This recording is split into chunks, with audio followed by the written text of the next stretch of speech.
scene.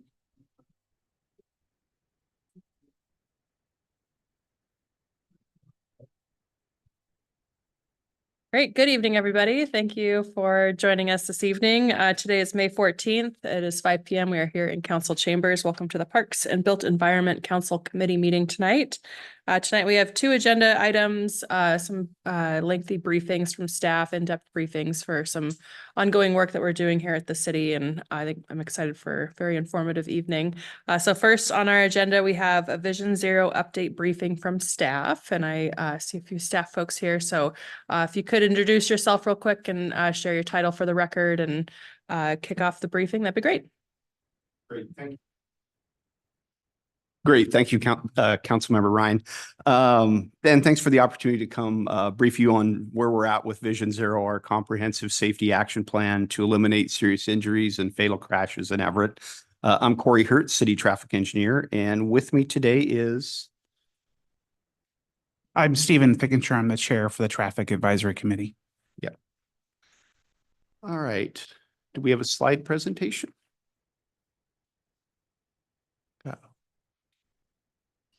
Okay, thank you.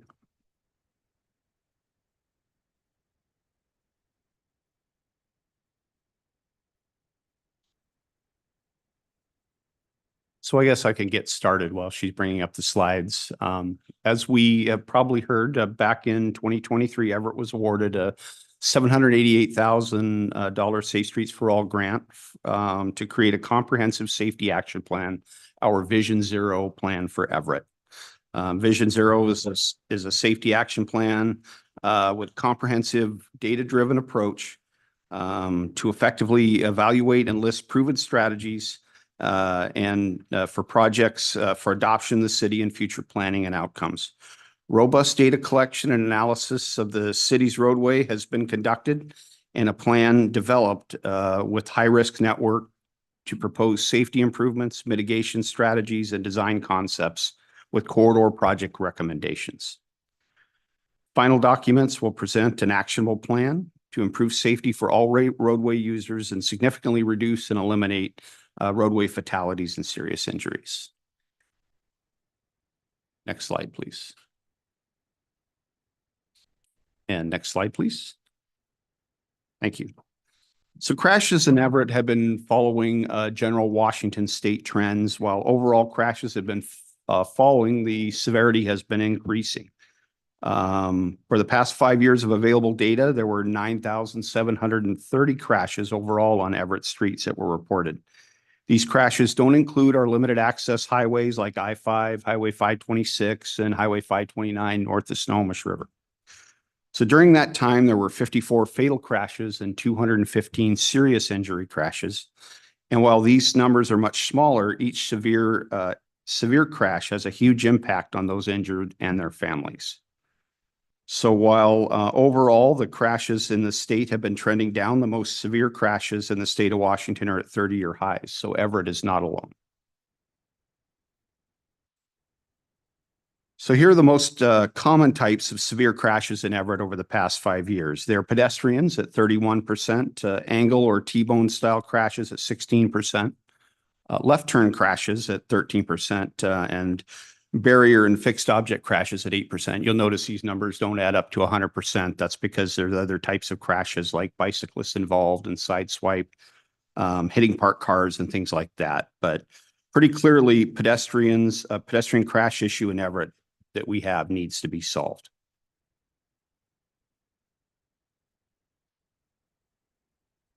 So the trend of serious pedestrian crashes follows the overall trend. And when looking at fatal crashes alone, pedestrian crashes make up about 50% of all overall fatal crashes in Everett. When the crash locations are geocoded on a map like the one to the right, it shows that most crashes happen on or near major arterial streets like Evergreen Way, Everett Mall Way, and Broadway. So the zero death vision acknowledges that one death in our transportation system is unacceptable and focuses on safety and mobility for all users. The wheel you see on the right is a graphical representation of the safe systems approach. The underlying principle is that To achieve our zero death vision, everyone must accept that fatalities and serious injuries are unacceptable and preventable. The plan that's being developed has been developed by collecting data and performing a detailed safety analysis, seeking public input as the plan is developed, and then developing appropriate strategies for countermeasures. These do not occur sequentially. Public engagement has been occurring throughout the plan's development. In fact, I'll be at Westmont Holly this weekend providing that neighborhood on an update. The safety analysis started by analyzing 5 years of data from 2019 to 2023 and developing a high-risk network, which includes a synthesis of 3 networks: a high injury network that maps 50% of the serious injuries and fatal crashes on city streets, a high crash network that represents 50% of all the overall crashes on city streets, and last, it maps crash segments at locations where the critical crash rate is higher than similar streets in Everett. This is done to make sure we include locations that, while might not be on the highest crash level overall, it's a higher crash rate than we might expect. So from that, we've created a high-risk network, and it was reviewed as a network including corridors and spot locations where we established our priority corridors where we needed to put our efforts in additional evaluation. These corridors will also have many intersections, mostly signalized, representing the highest crashes in the city, like Evergreen Way and Airport, Evergreen and 112th, Evergreen and Casino Road, and Broadway and 16th Street, as well as others. There are also 4 outlying isolated intersections that were included, and those are 4th Avenue at 100th Street Southwest, Seaway Boulevard and 75th down by Boeing, Walnut and 16th Street in North Everett, and Dakota Way and Holly Drive. So while when pedestrian crashes occur, they are severe, and when analyzing the data, we do it in several different ways, and this is just one. The most common type of crash that occurs on Everett streets are dashes where the pedestrian is crossing in view of the motorist and is struck. Signal violations by the pedestrian are second, most often crossing against the red. And the third is a pedestrian waiting to cross near or at a crosswalk. And the last is dart, which is when a pedestrian enters the roadway and their view is obscured, like crossing between parked cars or stepping behind a stopped vehicle. These are contributing circumstances and not meant to assign blame because most crashes involving a pedestrian have an underlying cause and may well be mitigated by well-placed countermeasures. If crashes occur where no convenient or comfortable crossing exists, for example, an enhanced crosswalk or traffic signal may have prevented the crash. The goal of the plan is to provide remedies for these crashes. The approach to communication on the project's been centered around some key principles, but the main one is that we meet people where they are and in person. There have been interviews and listening sessions, neighborhood meetings, but also social media platforms, information that's been provided in multiple languages, and web updates. Forthcoming, there will be, as we approach the draft safety action plan, there will be a council briefing, an in-person open house, tabling at city events like the farmers market, and other online outreach and another outreach using Public Coordinate, which is a website, an online tool to graphically seek input. During our first outreach effort, more than 350 comments came in from the public about safety issues in their neighborhood. The consultant put together for us an analysis to help gauge public concern. They have separated the concerns by mode, whether they be pedestrians or cyclists, or vehicle concerns or intersection safety. Our traffic staff is already going through these comments to address things that can be addressed right away, like vegetation concerns, sight distance, and parking problems. These are the kind of things that we can do in our operations group. There have also been 3 advisory team workshops, which seek input from a broad group of safety-conscious individuals, like Snohomish County, city staff, community partners, bicycle advocates, police and fire, and many others. Most meetings have had about 20 to 30 people at them, and everyone's interested in transportation safety. There's also a smaller steering team that meets monthly to provide input from staff across disciplines, and from a transportation advisory committee member. So following the data and safety analysis, which is largely complete at this time, we're moving on to a selection of safety countermeasures proven to reduce fatal and serious crashes. This is where we go back to the safe systems approach and explore specific improvements and make changes, or at least propose changes. It also includes a series of proven countermeasures that can be applied systematically and systemically all over the city. An example that's been brought forward might be higher light levels at arterials where pedestrians cross, guardrail that meets a modern standard with crash-worthy terminals for roadway departure crashes, or implementation of a prioritized plan for enhanced crosswalks with pedestrian median refuge islands and rectangular rapid flashing beacons. These draft recommendations are in a technical memorandum that's under review right now by staff to make sure the solutions fit Everett and the needs of our residents. The consultant team has developed project sheets for each segment and intersection on the high-risk network, looking at multiple treatments to reduce crashes and crash severity. The project sheets will clearly identify the causes, the lack of comfortable street crossings, and propose countermeasures to correct the injury and fatal crashes.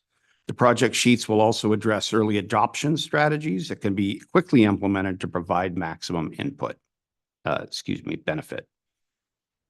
This is just 2 pages from a Broadway segment showing the types of crashes that are most common, the time of day the crashes are occurring, and crash locations, the operating speed of the facility, the traffic volume, and followed by a series of pages with recommendations for each block and each intersection. It's over 350 pages of information we're reviewing right now with recommendations, and so it's going to take us a bit. Next slide, please. The project will also make recommendations for some of the most difficult and expensive projects, like the reconstruction of Evergreen Way. These are large-scale projects that take many years to plan, design, and construct, and require outside funding sources. For example, Shoreline and Edmonds have both gone through that process and both took about 15 years start to finish.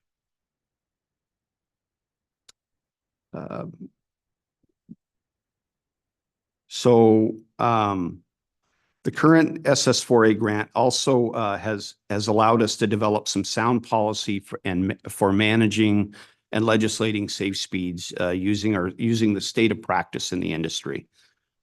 Our policy takes into account the more dense urban areas, looking at both operating and average speed, lane widths, on-street parking, traffic volumes, the number of driveways, the land use, and many other factors. This creates a series of decision rules that propose a safe speed. The policy also recommends target speeds for a given type of road to be compared against. So for 2 case studies we've chosen to calibrate our speed limit policy, we chose Holly Drive from Evergreen to Airport and 16th Street from Rucker to East Marine View Drive.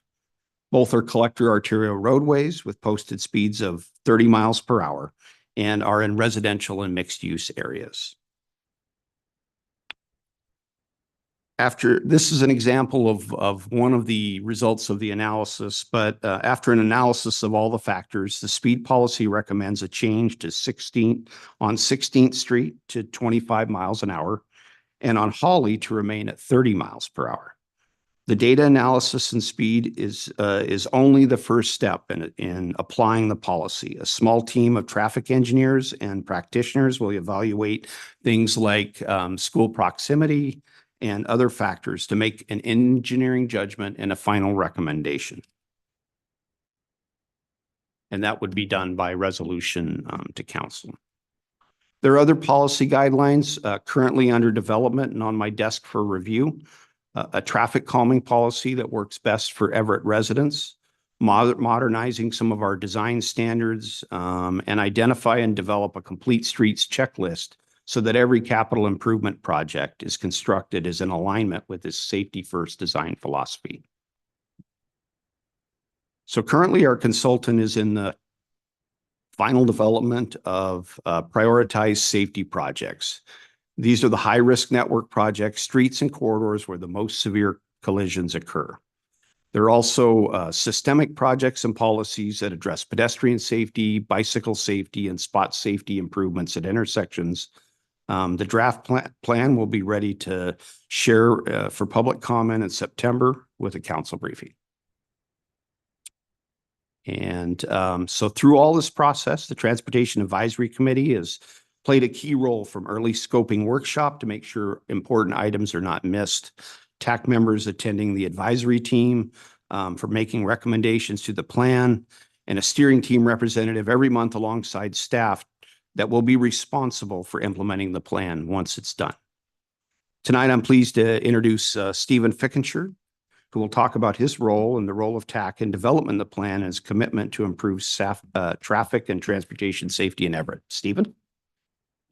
Thank you, Corey. I was asked to come here tonight to speak about TAC and also to share my own story about traffic safety and how traffic safety, what it means to me.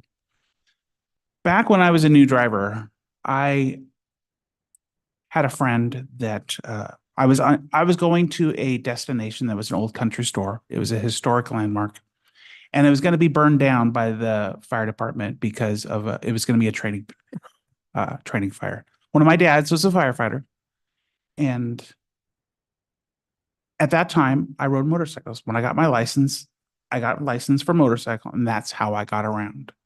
I wanted to go watch that fire, but I never made it. I was hit by a drunk driver and ended up in the hospital for 30 days. Thanks to our wonderful firefighters, paramedics, doctors, and prosthetics, I am here today. Everyone deserves the right to get to their destination. That's where Vision Zero comes in. Vision Zero is a great way. It's the right start. We need to think differently about what we're doing and how we're doing it. Corey mentioned a lot of great ideas, and I joined TAC because I want to contribute to how we can help everyone get there safely. The committee is made up of several individuals such as myself. We all are desiring safety. We all want everyone to get there safely. Not everyone drives a car. There are many, many modes of transportation. Our technology is changing. E-bikes, bicycles. There are so many different ways to get around out there without driving a car. And we need to keep looking at all of those modes of transportation. Vision Zero does acknowledge that humans make mistakes, but it is also Vision Zero is supposed to help predict those mistakes and build infrastructure to help minimize serious injury and death. One of the things I wanted to add to is enforcement. Vision Zero can't fix everything. Traffic engineers can't fix everyone. Enforcement needs to also be a key to help make this a full success. Being flexible in what we do and how we make our decisions is going to help too. Traffic can be stressful for many, and using alternative modes of transportation is a good way of avoiding the traffic and reducing stress, which means there are less people on the road. And if there's less people on the road, hopefully we'll have less injuries and deaths. There are lots of challenges along the way. And as long as we don't lose our vision, I think we can make this a success. Thank you. Thank you, Stephen. Happy to take any questions. Great, thank you. And thank you, Stephen, for sharing your story too. I appreciate that. You look like you're ready to ask some questions. Councilmember Vogely.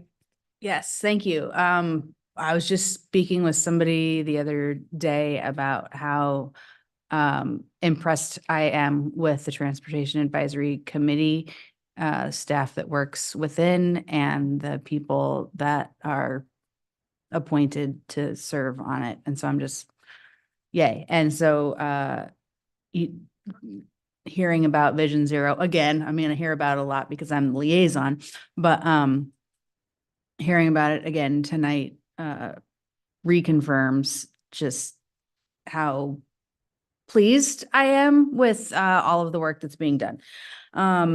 So with that said, I'd forgotten where Fourth Avenue and 100th Street was, because I was like, no, there's 100th doesn't cross. And that is one of the most talked about intersections that I have brought up over and over and over again. So how did I forget that Fourth and 100th existed? Well, I didn't actually, I just forgot that that was the intersection. So I'm glad to see that that is on here. I would be curious to, look more at the 350-page thing, but I guess I'm gonna get that opportunity eventually. I was just so blown away by your story that now my questions are like just all personal. So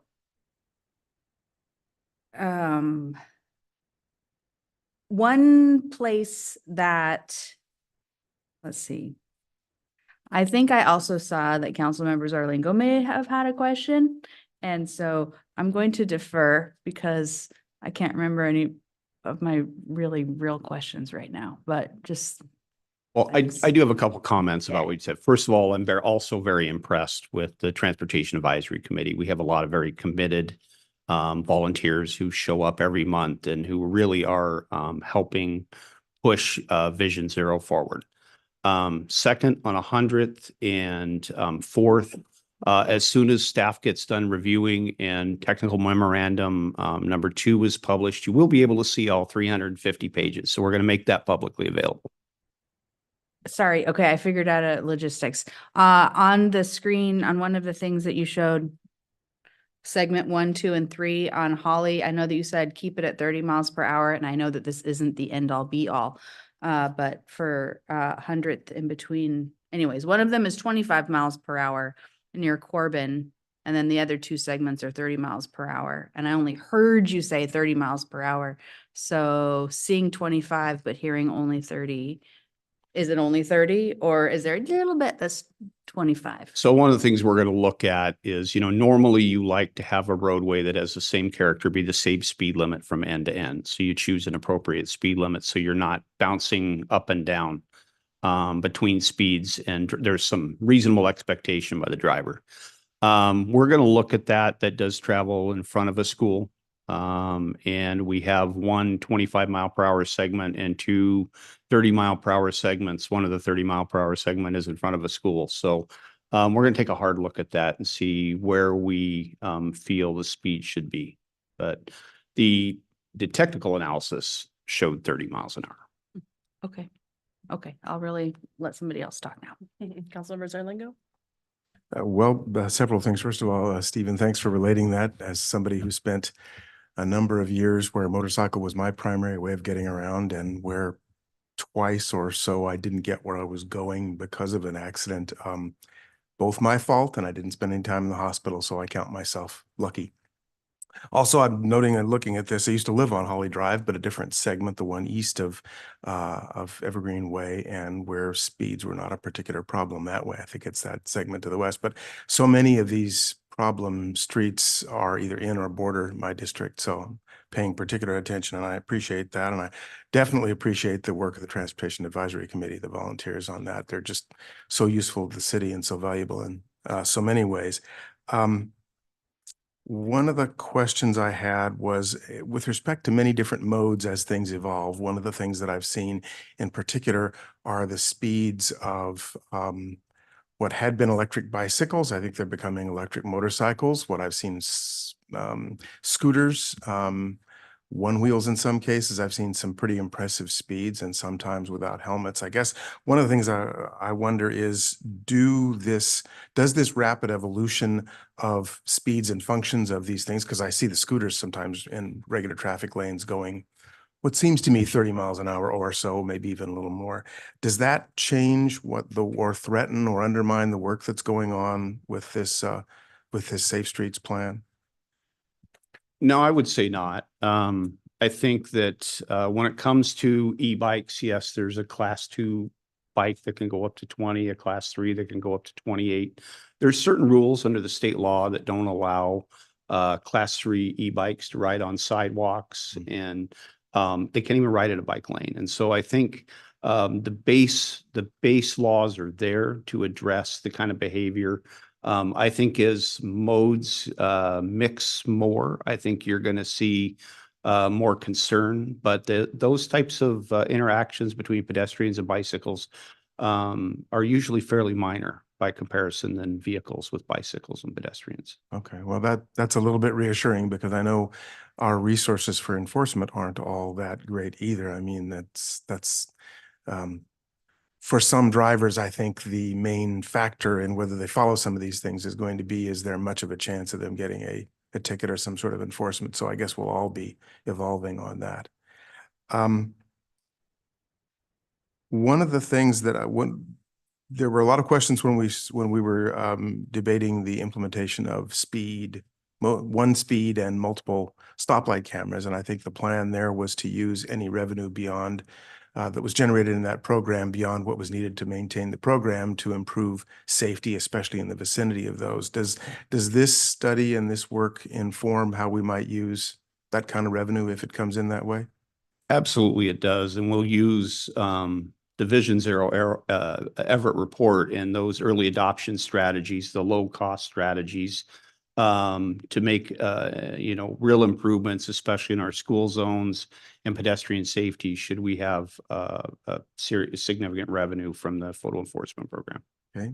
And then one last thing, you mentioned critical crash rate, but I don't think you defined it and I'm not sure I understand it. Can you clarify on that? Yeah, there is so when you look at all of the similar streets in Everett and you look at the volumes and the speeds of an intersection, you expect a certain crash rate there, per entering vehicle. Mm-hmm. And so what we do is we look at that, and if it's higher, much higher than expected, then it was added to our high risk network. Okay. Okay. Thank you. Those are the questions I had. Thank you, Chairman. Thank you, Councilmember. Corey, I was hoping you could share a little bit more about how completing this plan can possibly lead to future funding, or how this is one of the stepping stones towards like federal grants and some other types of things. Sure, that's a great question. Thank you, Councilmember. So Safe Streets for All is a 5-year plan. We're in year 4 right now. In order to get what they call an implementation grant, the larger grant of say up to $5 million, we have to have a plan in place. And so should this program continue well beyond 2026, we will be set up in position to get additional funding. Another part of this plan is we have asked the consultant to identify all the available funding sources that the city might use and apply for that fit, the staffing we have and things like that, our ability to handle the overhead and administering those grants, to try to get some additional funding in the city to make safety improvements. We've already been awarded a speed management plan grant from Safe Streets for All in the second round, and that's $400,000 to evaluate the speeds on every arterial and local street in Everett. And so we're excited about that. That's been held up a little bit at FHWA with everything that happened at the start of the year, but it's moving forward now, and we're confident that we can get going on that as soon as we can get an agreement in place. Fantastic. Thank you. Great. One more? Yes. Oh, well, Councilmember Vogely, I don't want to go if you've got something else. No, go ahead. Well, I may cut you off though. that's okay. Again, no, go ahead. We're among friends here. The traffic calming you talked about, it's tempting to think that we can establish safer and more appropriate speeds and set those speeds, but absent a significant enforcement presence or other things like traffic calming, people tend to go the speeds that they go. And so and I'm just aware of the limits that way, but also aware of the power of some of the street design and traffic calming and that sort of stuff. So I guess I'm encouraged to see more that way. I'm not the only council member who periodically gets questions about why don't you do speed bumps? The county does speed bumps, et cetera, et cetera. And I guess I look forward to hearing more about that, what kinds of things work that way. You know, we'll certainly do what we can do and what we think is appropriate for enforcement, but I'm looking for any other things that way, because speed limit setting only sounds to me like that will be, if that's all that happens, that'll be pretty limited effect. Yeah, we agree. And most, Vision Zero plans are plans that put an emphasis on changing the character of a street to harmonize those speeds and get them lower. So your point is well taken. Yeah, it's exactly demonstrated by those two segments of Holly Drive, one that I know of and wasn't much of an issue, but it's really structured different than Holly Drive on the other side of Evergreen Way. Okay, speaking again of Holly Drive, and the segment 1, 2, and 3, and just slightly north of that, I think I'm seeing Corbin. So yeah, because 4th intersects Holly. I know because I drive there all the time and I walk there all the time that where 4th S's into 5th and then hits the school, I know that the city has done multiple things to try to get folks from not running into the fences and over the sidewalks and into the ponds and whatever. There's always, by always, I mean, there's at least one a year going either way into Corbin, going north on 4th and going south on 5th. I don't see those. I don't know if there's ever deaths there in the vehicles that have gone off the road, but I just know that there's a lot of property damage.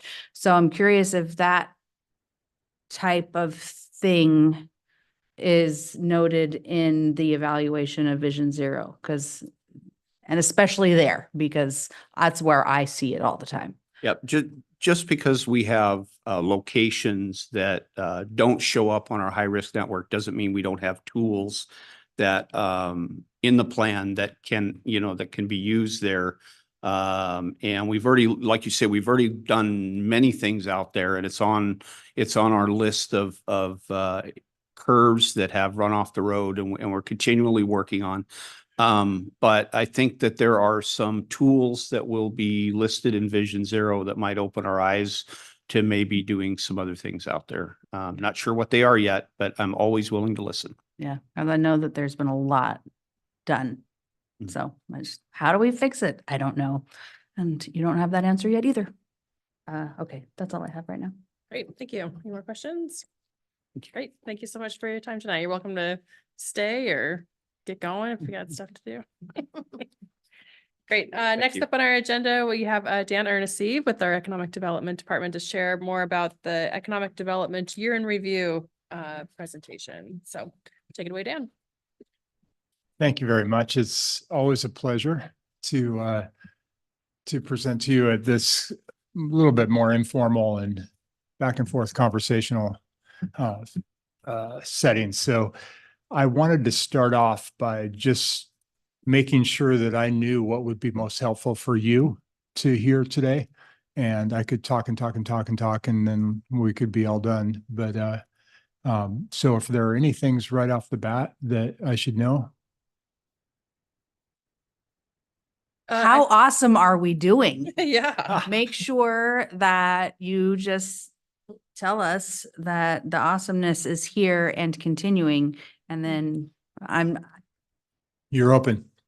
yes. That's great. Yeah, I loved for the presentation that you shared last year. I especially appreciated the comings and goings portion of the presentation, mostly the new businesses that came to Everett. So I'm sure you're going to cover that, some of the exciting things that have chosen Everett to put their roots down. So I'm looking forward to that. And the presentation that I put together for you is the handout, the 11 areas to watch. It took a little bit different, tact on it this year because I'm more forward looking. these are really the growth areas that I see in the city, and I will definitely give you a little bit of a year in review as we go, but I'll go through this. I've made some notes there, bullet points that are in the sheet, and then update you on anything else that is late breaking. The downtown multipurpose facility that, of course, is moving forward, and that is a very exciting big thing to watch for the coming year.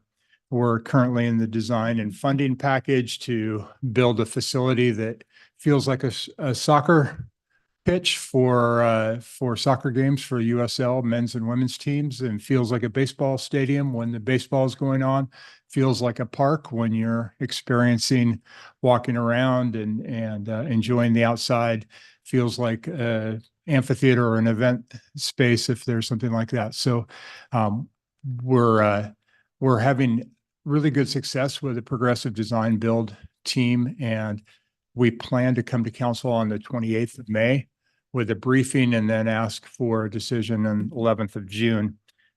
There is a lot of interest in what we are doing. I think the whole region is kind of sports crazy right now because of the upcoming World Cup. And it's funny, people keep on saying, yeah, it's coming in a couple of years, right? Well, it's next year. And so now we're solidly into a year away from the World Cup, and we're all anticipating that. But along with that, it seems like a lot of enthusiasm for sports generally. I think what Everett is doing by strategically building a catalytic project right in the downtown core will have not only short-term impacts with construction and job creation and so forth, but just a long-term, really positive ability to take advantage of some of those things.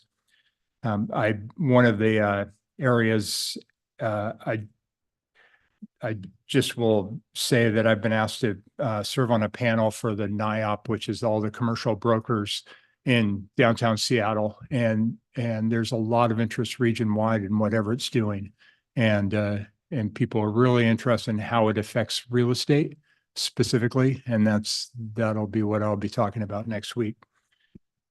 Second thing I highlight, and feel free to cut me off anytime, by the way, clean energy.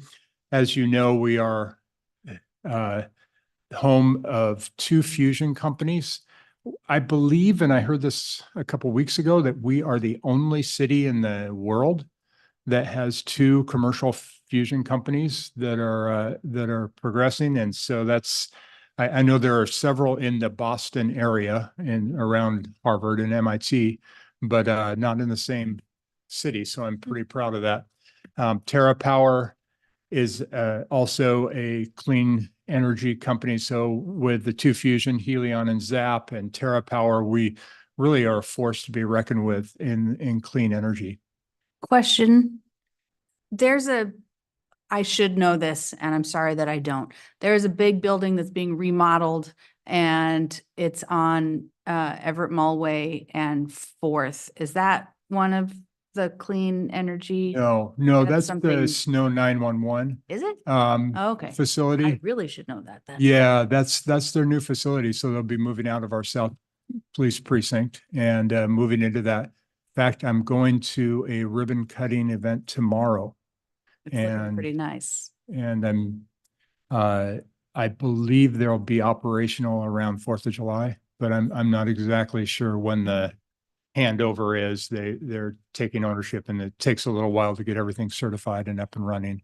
And Sorry to no, that's totally fine. off Yeah, track. it's those Thank big you. projects there's a lot of interest in them, and you drive by them, and it's nice to know what's going on. So the building that they're building in the back is a what's it called? Category 4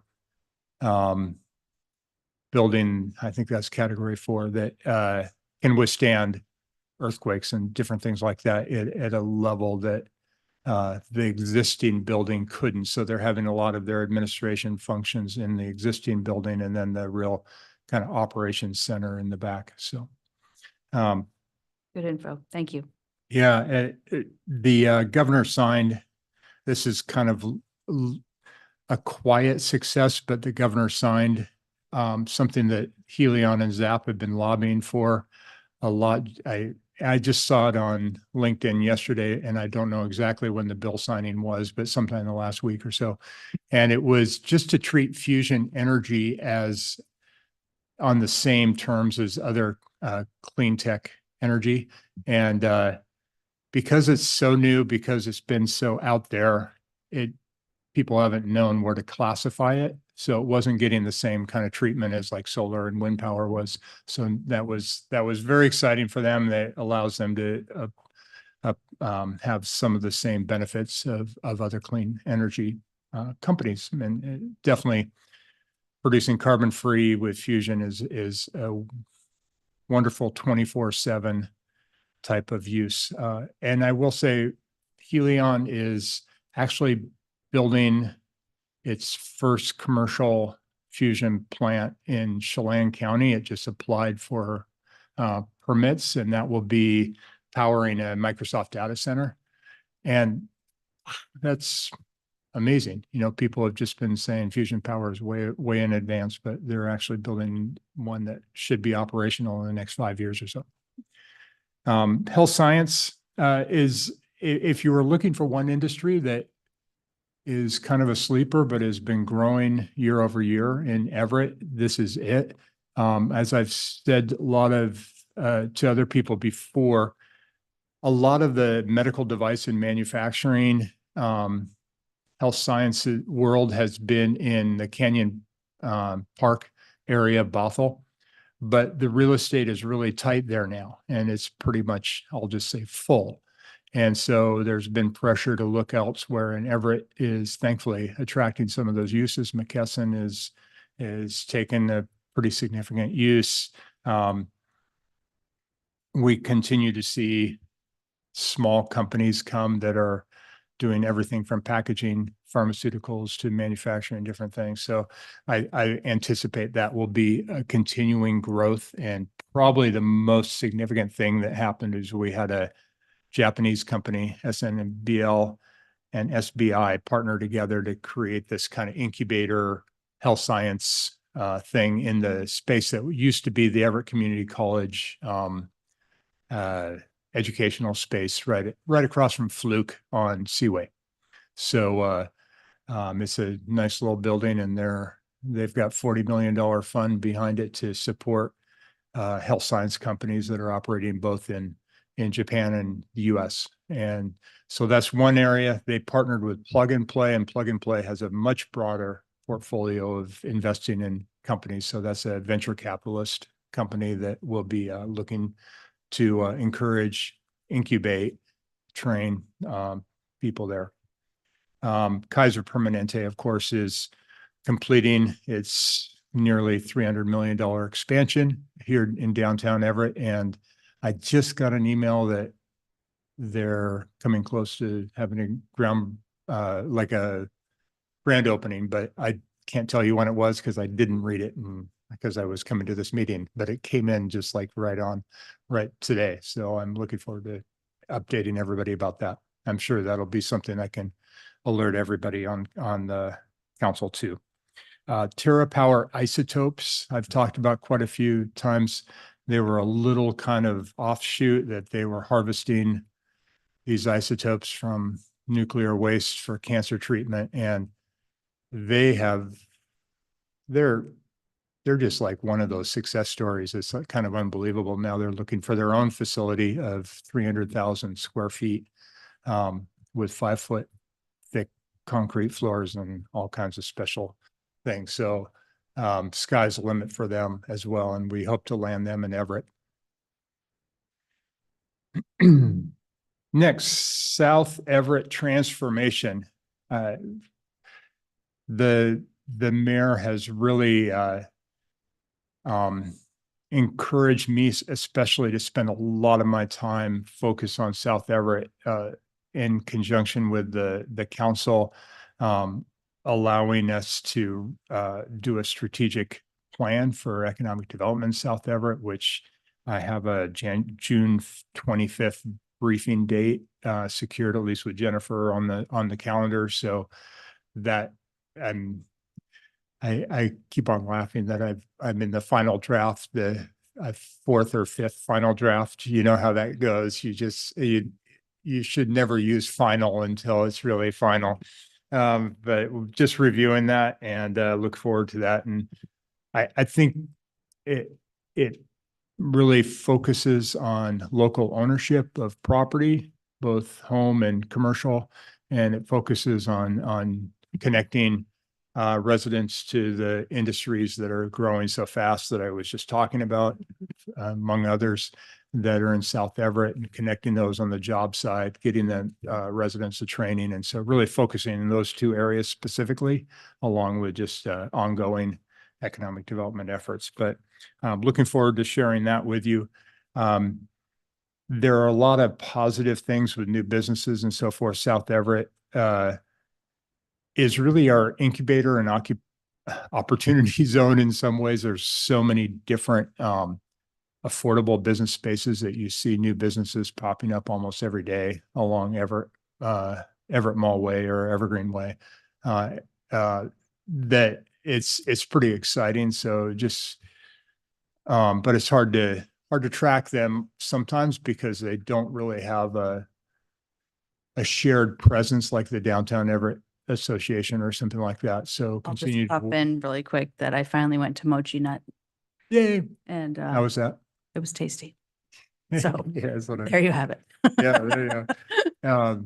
Yeah, there's lots of those stories. So we'll continue to looking for ways just to highlight those businesses and so forth. But Everett Mall, Brixton, we're continuing to see just that expansion, and they're planning to get into the next phase, which will have probably the first of 2026, where they're really like going forward on putting a kind of a pedestrian street through what has been the indoor mall part to connect the back and the front. And so that there's not so much of a back anymore. It just is so kind of, as the mayor said the other day, and I thought, oh, it's pretty good, turning the mall inside out.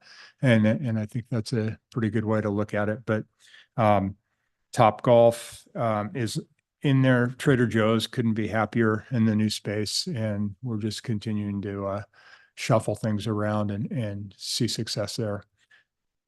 I'm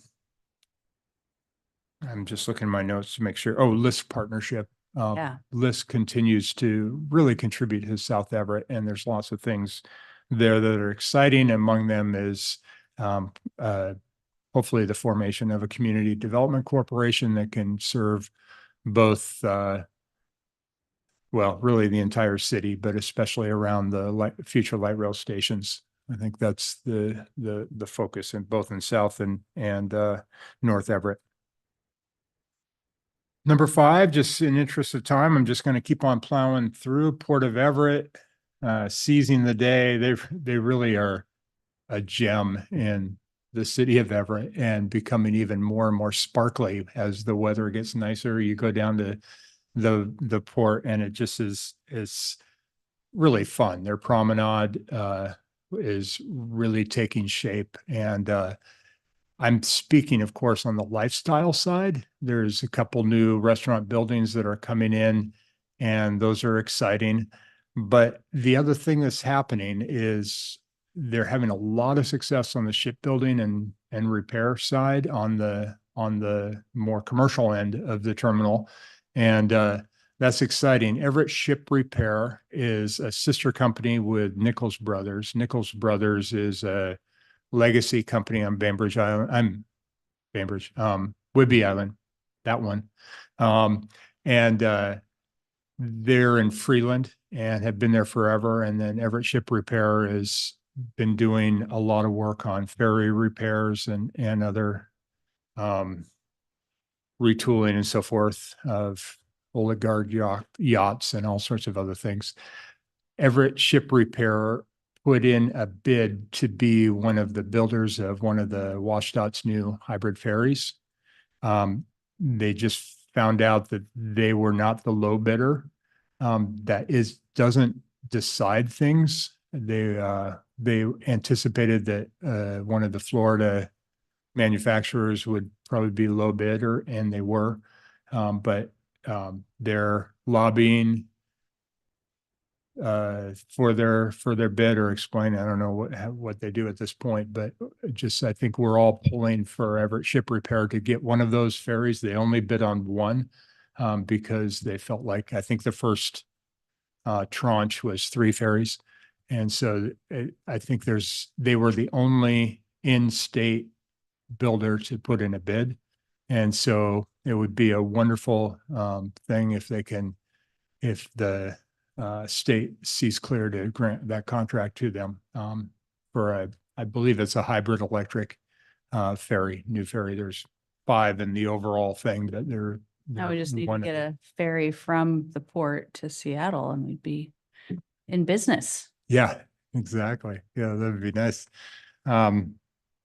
PSRC, I believe, is studying going across to Whidbey Island, but I don't know if they're going to and to Seattle, I think. But All right, back to Everett. What else? Yep. Okay. 6, opportunities for new business and industry. I won't spend a lot of time on this other than just to say that really for the first time at the beginning of the year, we had a lot of empty new warehouse. In the 7 years I've been in the city, this has really been the only year we had. And guess what? It's almost all full. You probably saw in the news, Boeing took down a huge warehouse, close to about 250,000 square feet. And some of the others have been taken by a number of companies. We toured an Indian company a couple of weeks ago that was an aerospace company that would actually be kind of taking a space for a number of different suppliers from India. India is one of the real growth areas in the aerospace world around here that are supplying Boeing. And so that's very exciting. We had 23 different companies into Snohomish County last week, led by Greater Seattle Partners. And they were touring the entire region. And a couple of, I would say probably about a third of those companies were real interested in aerospace. A third were very interested in tech AI, specifically in cloud computing, which is a real strength of our region. And then the other third were a variety of different companies, robotics and all kinds of different things. So very interesting, very fruitful presentation that we were able to make. We were very fortunate last Friday to have one of those sparkly days to be at the Port of Everett and at Angel of the Wind. So it was a very good event. I didn't mention this, but I will say that along with the other things, Smith Island and Epic Bridge and so forth, our comp plan periodic update really will provide some interesting opportunities for housing development, especially, I think, but also for other commercial developments in the area. And I'm really excited about that. So that obviously hasn't all been adopted and everything, but there's been so much work on it that I know that you've already been briefed on that there's some pretty exciting things. 7 aerospace branches out. How are we doing? We are at 554. Okay, aerospace branches out.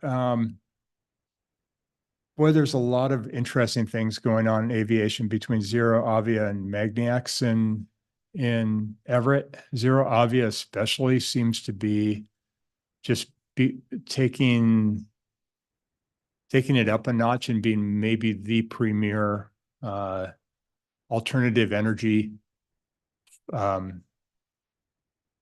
system that there is out there. And we're very, very happy to have one of their bases here. They build their propulsion systems here in Everett. They are located in 3 different cities, UK, Everett, and then in the Bay Area. So it's an international company. It's very interesting. Amazon last year opened its Kuiper satellite facility here in Everett, transitioning one of their old distribution warehouses into that. So that's exciting too.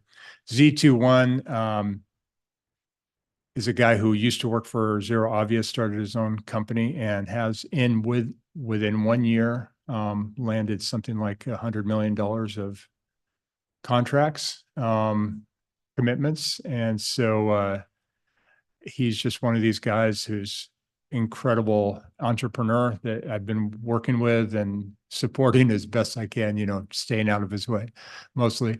And but what's exciting about him is he's extremely committed to the Everett environment and the Everett infrastructure, and encouraging that and really bringing back a lot of what we might remember from decades ago of Boeing's kind of engineering focus first, and just that sense here, and having a real infrastructure for encouraging that. So it's been very exciting working with him. Growing presence of Everett in the region. I already talked about World Cup, Sound Transit, extending its service.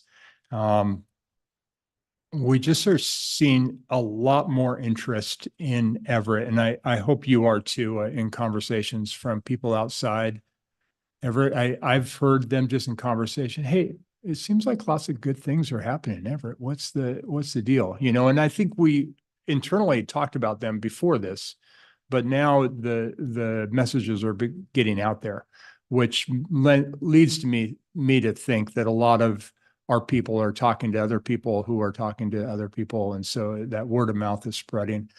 Puget Sound Business Journal hiring an Everett journalist specifically has been helpful. Pretty much every issue of Puget Sound Business Journal has at least one real Everett focused article, and oftentimes 2, 3. And so that's been really helpful. The woman's name is Jessica Perez. And so she's a good one to follow. And encourage. New leadership energizing the economy. You guys, you all know, of course, that we launched in Greater Everett Chamber, and Wendy Poisbeg is really doing a great job. She just announced on LinkedIn they have 150 members now, and so I think they hit that mark just yesterday. Ray Stephenson's doing a great job. Economic Alliance, Mike Fong, who was the head of the Washington Department of Commerce, now is leading the effort at the county. And I didn't put on this, but Executive Summers is now the chair of the Sound Transit Board, which is, that's a powerful position and something that amplifies our lone 3 votes on the board. But that's nice that the chair is on there. I conclude by just saying downtown's ascendancy to greatness. I have a thought that I've been thinking to myself, Everett downtown can't settle for anything short of greatness, because we have all the pieces here to be really an extraordinary downtown. And we're seeing it happen year over year. We're attracting more people. I would say our arts entertainment events team with Tyler and Kari is second to none. I think they are amazing. I've never run across 2 people who can be so positive and get so much done at a city level, and they're fantastic working with the Downtown Everett Association. We've had a number of new businesses open recently between Marcel and Apex, I mentioned, but Sobar and the ice cream bar, and a number of others that I can't rattle off all of them off the top of my head. Some businesses will close, and it seems like a new one is right on their heels opening up. The Tony Z's retired, and the Bayside Cafe is coming up to take their spot from down on Broadway. So there's just a number of moving pieces that are happening, and I'm just couldn't be more happy with what's happening downtown. We have officially launched the effort to become a creative district for Washington Arts Council at the state level, that recognition. The Tapped group that is taking 2 restaurant spaces down at the port I've been working with them as well to on a space at the bottom of the Grand Avenue Apartments, which isn't called that anymore. Waterline Apartments and the old public market space. And I think that'll be a very exciting alternative expression of what they're doing. I just heard announced the historic Everett Theater was purchased last week. And we've just been reaching out and getting to know the new owner, and he seems to be a community-minded person who's just wants to invest in it and see it do the same thing, only better and more. So it's music to our ears. And got together with Corey Margolis yesterday, talked about the arena and their 20. I think you might have recalled from the stadium conversations that the economic impacts study showed the arena creating $90 million worth of annual economic impact. But that was in 2023. In 2024, they were 64% higher on their events and income and everything. So I think it's safe to say they're over $100 million of economic impact annually. And that's just very exciting. They had high numbers, 140 some events that they had last year, and just really had a great year. And so it's really satisfying, I think, for those who invested in that facility for so many years ago, that it continues to just grow and be healthy. Great. And that's the end. Excellent. Thank you, Dan. We are at 6:02. So if there's any pressing yes or no questions. Have to save them till next time. There's a bunch Thank of you for the interesting stuff to Answers talk are about. yes and no. Thank you for the presentation. There are so many amazing things happening in our little city here. So There really are. big little city. So I think it's a great overview and a good reminder of all the good things that we do have going on here. Thank you. Thank you very much. And with that, no further yes or no questions. 6:02 and we are adjourned. Thank you.